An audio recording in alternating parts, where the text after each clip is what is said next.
ආයිබෝවන්. අද ඔන්න මම හැදුවේ සීනි මුරුක්කු. මම මේ සීනි මුරුක්කු හදන්න ගත්තේ පාන් පිටි. මේ පාන් පිටි වලට ලුණු චුට්ටක් එකතු කරලා ඊළඟට තෙල් මේසි හැඳි දෙකකුත් එකතු කරනවා. ඔයාලා කැමති තෙල් වර්ගයක් ගන්න පුළුවන්. දැන් මේ ටික හොඳට කලවම් කරගන්න ඕනි.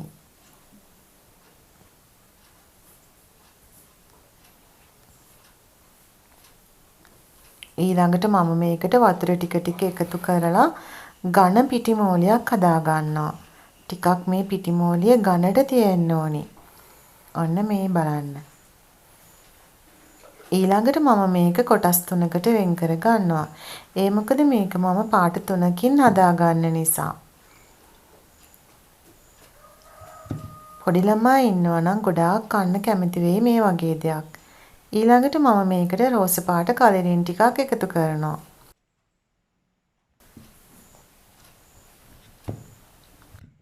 මේ විදිහට කලරින් එකතු නොකර පිටි ටික කොටස් තුනකට වෙන් කරගෙන මුලදිම කලරින් දාලා වෙන වෙනම හදා ගන්නත් පුළුවන්.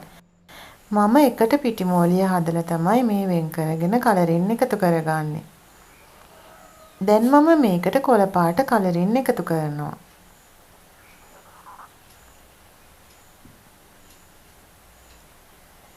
මේකත් මම හොඳට කලවම් කර ගන්නවා. දැන් හරි. මම කලරින් පාට තුනකින් එකතු කරගත්තා. ඔන්න දැන් මම මේ එක ගුලියක් අරගෙන හොඳට තුනී කර ගන්නවා. ඔයාලා කැමති හැඩයකට මේක කපා ගන්න පුළුවන්.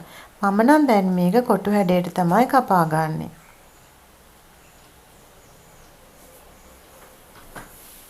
මෙන්න මේ විදිහට මම මේක කොටු කපා ගන්නවා.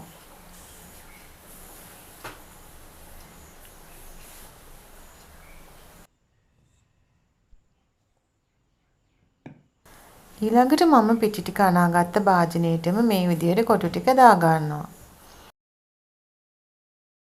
ඊළඟට මම තෙල් එකක් ලිපේ තියලා ඒක රත් වෙන්න තියනවා.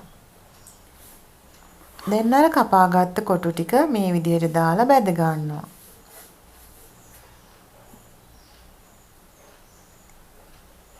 මගේ මේ වීඩියෝ එක හොඳ නම් ලයික් කරලා කමෙන්ට් කරන්න. සබ්ස්ක්‍රයිබ් කරන්නත් අමතක කරන්න එපා. දැන් මේක හොඳට දෙපැත්ත හරවමින් බැද ගන්න ඕනි.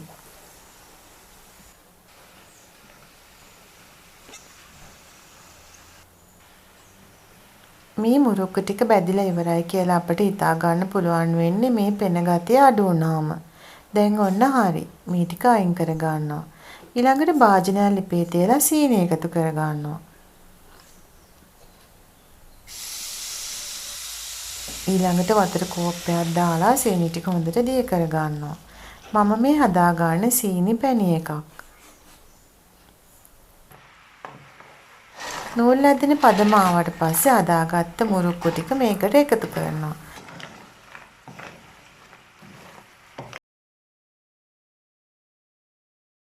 දැන් ඉක්මනින් මේ විදිහට කලවම් කර ගන්න ඕනි. ඒ මොකද සීනි ටික හයි වෙනවා. ඔන්න දැන් මං හදලා ඉවරයි. ඔයාලත් මේ විදිහට සීනි මුරුක්කු ටිකක් හදලා බලන්න. මගේ මේ වීඩියෝ එක බලපු ඔයාලට බොහොම ස්තුතියි. සුබ දවසක්.